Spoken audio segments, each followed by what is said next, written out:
moment we have Helen and her son Joe from Flower & Fields Camping and Glamping come to stay for a couple of nights in one of our domes. Why would we invite a competitor to come and stay for free in one of our domes? It makes no sense, right? But we've been to their place, they've been to our place, and here's why you should do it too.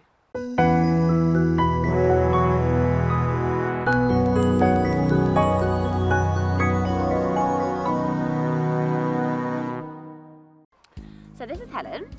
She runs Flower & Fields Camping and Glamping, and she's over in West Wales. And so for all intents and purposes, Helen has a geodesic dome. It's a true domes dome, the same as ours. And so technically she's a competitor, but we totally do not see it like that. We are in the True Domes family, I suppose is how we started, how we got to know each other. So we've also connected with James and Emma from Dartmoor Domes, and with Carly and Gavin from Thorning Farm Glamping.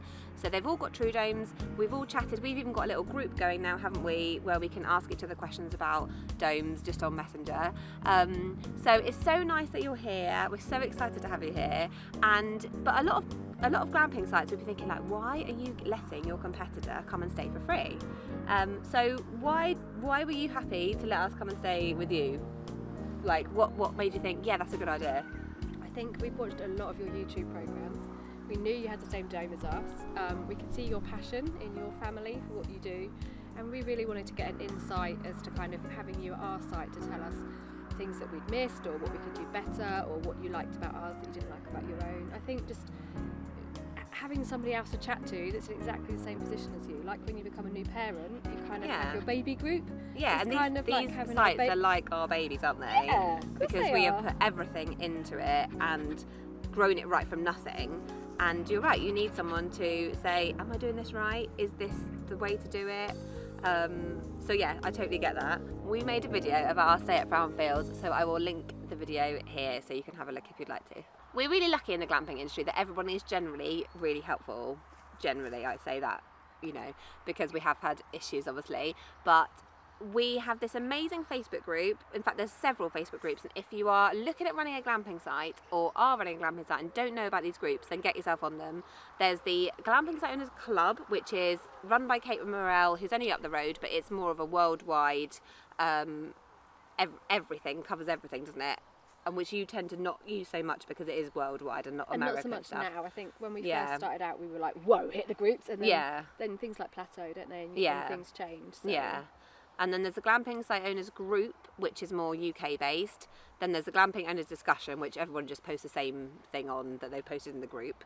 And then there's also Glamping Connect, where you can sell stuff on. So the other ones aren't selling groups. The other ones are a forum for questions and stuff like that. And I know we've asked lots of questions. Have you asked questions on the group? Just a few. I think I've definitely connected with people that have done the same thing. So we're really thankful for our relationship with you guys.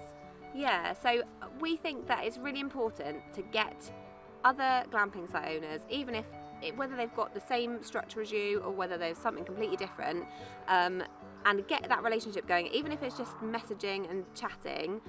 You don't have to bring them over to your site, but I think, having Helen here, she's come and gone, do you know what you could do? You could, because we've got afternoon teas obviously, so you could go and grow all your own herbs and learn how to make tea and get your guests to make tea, and so all these little ideas and stuff, she walks around and sees it from fresh eyes. I found it really useful when you came to see us, simply because it's another fresh pair of eyes, and for me it was definitely a confidence thing. We're very, very new to the business, unlike yourselves. We've only set up in the last 20 months. So for me, I needed that reassurance, I think, that we'd done the right thing, and we'd made a go of what we were doing, and you guys come in and saying, it's amazing, look at this, and your kids enjoying it and gelling with our kids. It just really gave me that confidence to go, do you know what, we can charge what we charge, because it's such a unique business. It's really difficult to kind of work out where you sit. And I think it is just having the confidence and the relationship and the friendship to say, what would you do in this situation? I mean, recently we had the problem with our dome roof, messaged you all, and everybody gave us the tips and what to do, and that was just such a weight off, knowing that you've got that support system. And that is what you need when you're running a glamping site, is you need to be able to ask questions, because we've all been through it, so we've learned so much. Why hold on to that knowledge? That's why we started the YouTube channel, is because we figured, like, we went through it all, we had to get all that knowledge from somewhere, and why then keep it to ourselves just because we feel like, oh, we don't want to give you our precious knowledge? Why not help people out and let them ask the questions? So obviously any industry has a bit of negativity, and we've come across it a little bit within the Facebook groups. Lots of people kind of put their vulnerability out there and say, like, this year we're really struggling for bookings. Is anybody else feeling the same? And this year has been tough, hasn't it? Because we've had the 2 COVID years, and then everyone can now suddenly go abroad. Bookings are a little bit slower for everybody. We've been really lucky that because we established 2017, we've got that core group of clients, so we get all our repeat bookings. We feel really privileged to have that. But you get people asking, and then you get other people piping up, oh, you just need to get the right market, we're full for the next 2 years. And you get that kind of showy offy nature about it, which is not what it's about at all. You want somebody to come back to you and say, actually, yeah, we're feeling the same, or just keep going, or you're doing all right. Have you come across any negativity within this? I agree, and we've not been going as long as you, so we started up in COVID, so it's difficult for us to judge what a normal year that's is the like thing, in glamping and camping. We're very much relying on support from where I used to live, and a lot of Facebook input on my part. Yes, you work so hard on Facebook and you blitz Facebook. Like, I can't do Facebook as well as you do because you're always out there doing as much as you possibly can. You've been live about 3 times since you've been here, haven't you? Which is amazing for us. Like, I never go live. I'd much rather sit here and have an organised chat. I don't do Insta, you guys do Insta, and you guys do YouTube, so you just cover a different market to me, basically. Yeah. But yeah, it's tough, and it's a really tough business, and I think unless you stick together and you support each other in whatever way you can, then business is always hard, and there's always going to be competition. But what we do is so unique.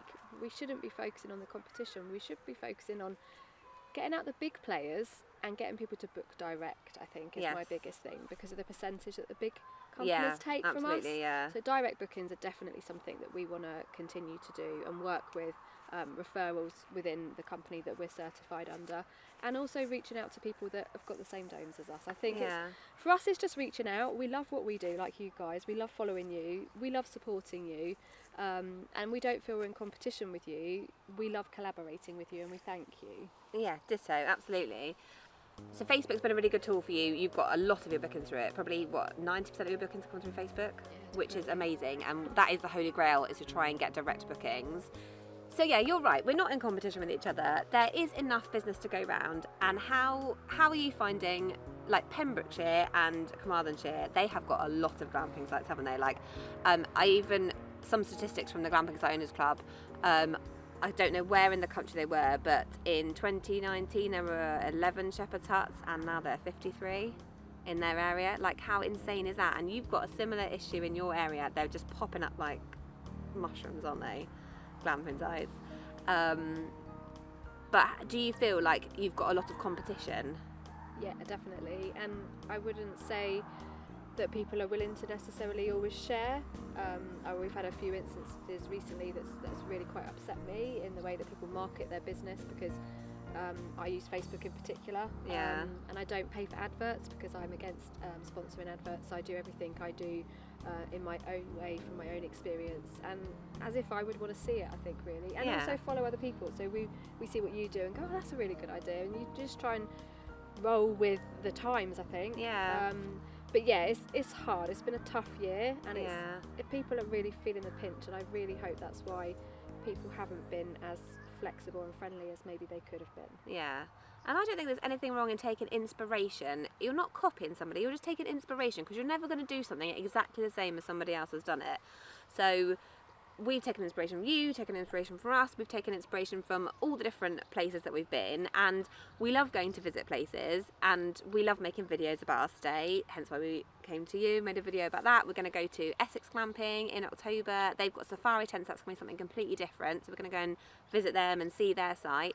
And they run 2 sites, they're absolutely massive, and so I want to get kind of their perspective on at what point you scale up, when you get staff, and that aspect of it, because at the moment, like, we're just running it ourselves, aren't we? It's insane the amount of work there is, and people don't really realise. So it'd be brilliant to get their perspective on that, because I don't know at what point can I employ a full-time member of staff. I can't imagine being able to make enough from the business to employ somebody full-time. So from that point of view, it'd be quite interesting to speak to them. So we're just trying to get in touch with anybody who wants to share information, and hence why these groups are really good. But True Domes have also got a group, haven't they? Are you on their I group? am on that one. I must admit, I miss some posts, so I do rely on them. Yeah. My friends telling me what's going on, which is the relationship side of it, I think. Yeah. So. And like your comment on our post as Frown Fields, and that's brilliant, because then like my friend Carly, she was like, she lives in our village, and she was like, oh, I really want to go glamping, but I wouldn't stay in our own village, but I might come stay with you, because we don't put our price up in school holidays, and nor do you, and it's such a rare thing that we need to be shouting about all those different sites that don't put their prices up, because it's such an important thing for families at the moment, especially with this horrendous crisis that we're in at the moment where no one's got any money. If we can just do our bit to try and get somebody a family holiday, then brilliant. And it's a good, unique selling point as well. I very much agree with you. We even downgraded one of our packages to allow families to be able to have a more affordable holiday.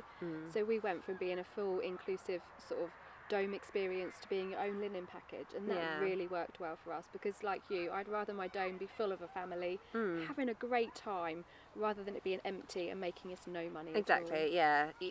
And glamping is like, a lot of places have gone crazy with their prices after COVID or during COVID, and then they've kept it sky high, and sometimes it just doesn't work because you just outprice yourself, which is why I think we try and be fair, and I would hate someone to be here and feel like they've been ripped off. It would be the worst.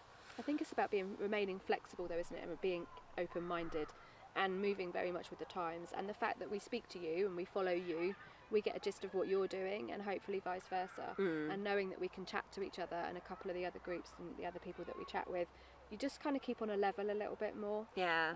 Which is really important in this and you're day keeping age. in the industry, and you're knowing you're keeping current with what's going on.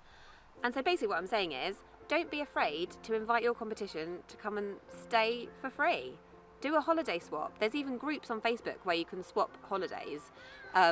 So you get a nice holiday, they get a nice holiday, and doesn't cost you anything. It's been amazing. So I highly advocate it.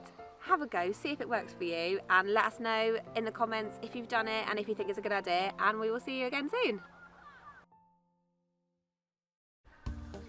So we always try to be as helpful as we possibly can be. So you can follow us. Follow Helen at Frown Fields. She goes live all the time. She does loads of stuff on Facebook. She's brilliant at it. Like, let her help you. Let her give you ideas of what to do. And you're more than welcome to follow us. I'm rubbish at posting on Facebook. I'll do my best.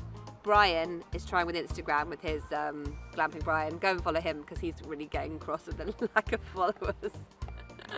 And I find that what was I say now? Keep it rolling, it's fun.